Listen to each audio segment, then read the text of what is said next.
So Disney has basically admitted that Thunderbolts and Elio were flops. I mean, we knew this anyway. But it is interesting. This comes in their latest earnings report, effectively. So we're going to take a look at this. The Disney earnings reports are always quite interesting, actually. Normally, 9 times out of 10, they're interesting because of the mental gymnastics Bob Iger does. Yesterday, for instance, Bob Iger claimed that Fantastic Four was a new IP, even though it's on its 3rd reboot, which is just what are you doing, mate? Again, mental gymnastics, really. So we're going to take a look at this. Please do hit subscribe, turn the bell notifications on, and let's just dive right into it. So let's take a look, shall we? And this is now, like a day or so old, their earnings report. So in its fiscal 3rd quarter, 2025 earnings report, the Walt Disney Company has officially recognized that they have pretty, poor performing products, i.e. Marvel Studios' Thunderbolts and Pixar's Elio. They are just flops, right? This is now a contributing factor to financial setbacks. And that was in its content, sales, licensing, and other segment. So, quite a surprise that they've all but revealed it anyway. So these films, released during the quarter ending June 28th, 2025, were cited alongside successful Lilo and Stitch live-action remake in discussions of theatrical distribution results. But the overall impact led to an operating loss and higher film cost impairments. Now that's quite interesting, isn't it?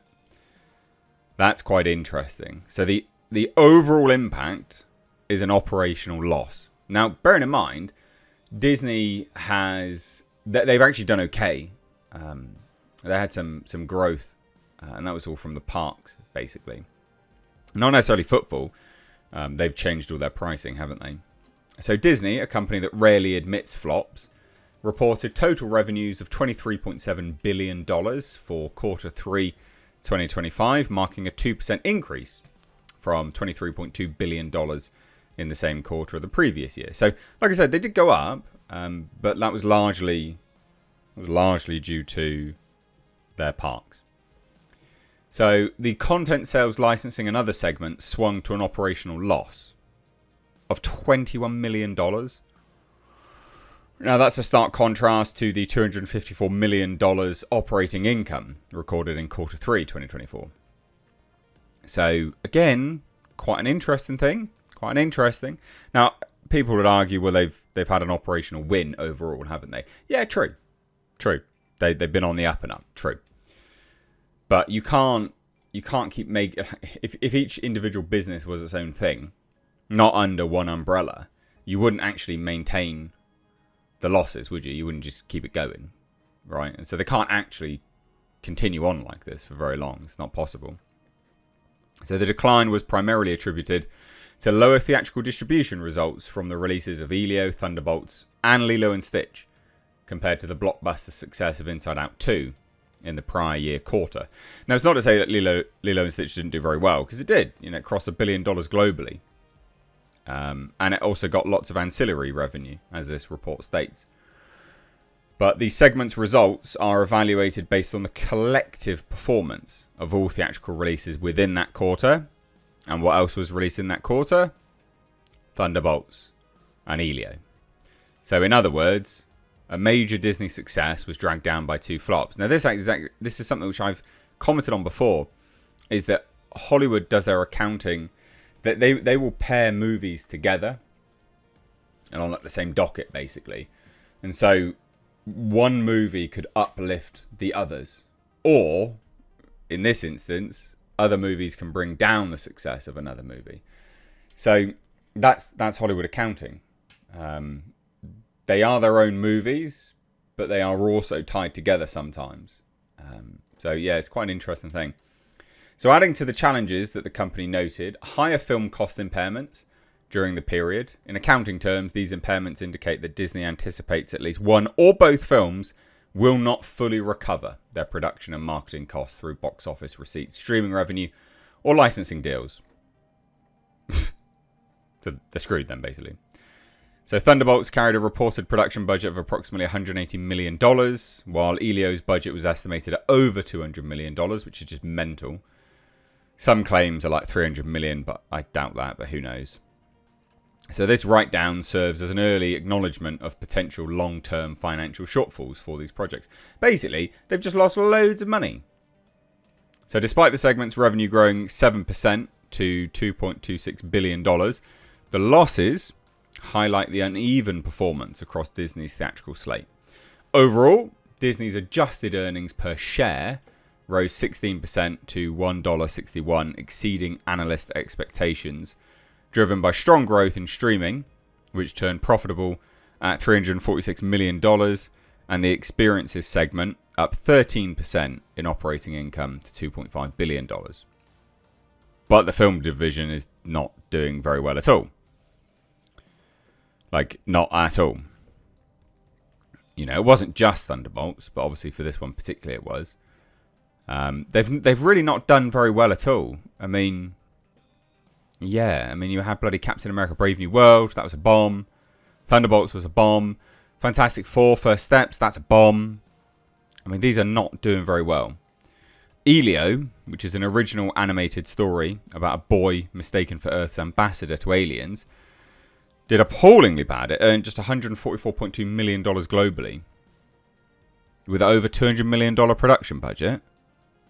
I mean, that's atrocious. That's real bad. They're screwed with that one. And bearing in mind everything that they've said, it's way worse than that. You know, they're saying, well, we've only lost this much. Yeah, no, you've lost way more than that.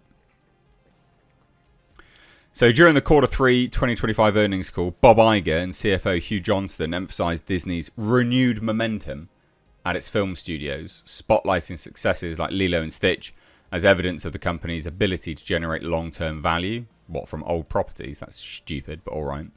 Notably absent from these praises were any mentions of Thunderbolts or Elio, despite their releases falling within the quarter. So the call focused on building a positive narrative around franchises and hits, with Iger highlighting upcoming titles like Zootopia 2 and Avatar Fire and Ash. And he's not wrong, like Avatar will make all the money. So this selective emphasis, combined with the film's burial in the financial disclosure as contributors to losses, underscores Disney's view of them as disappointments. So they've admitted that they're failures by not mentioning them at all. And bearing in mind, like, Fantastic Four First Steps screwed. Like, it's absolutely screwed. And I do think any Marvel movie is screwed now. I just don't think they're going to do very well. We have this here, 5 days Disney stock. It's not doing great. I'm surprised it's we've got no chart. How bizarre.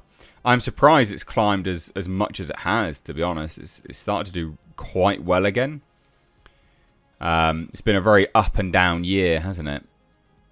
Up and down year, up and down year. I mean, this was where this high here of 114.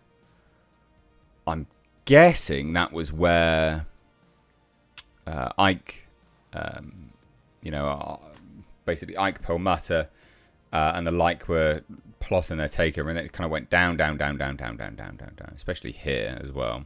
It just sort of cratered. They started to go back up now.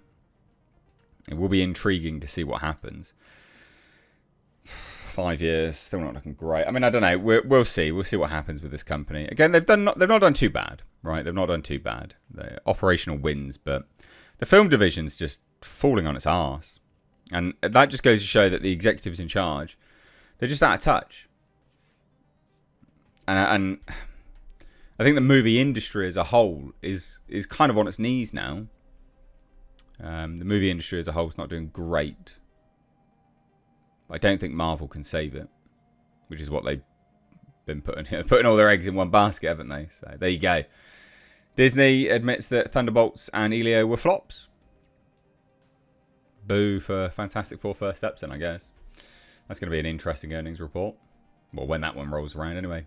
Take care. Bye-bye now.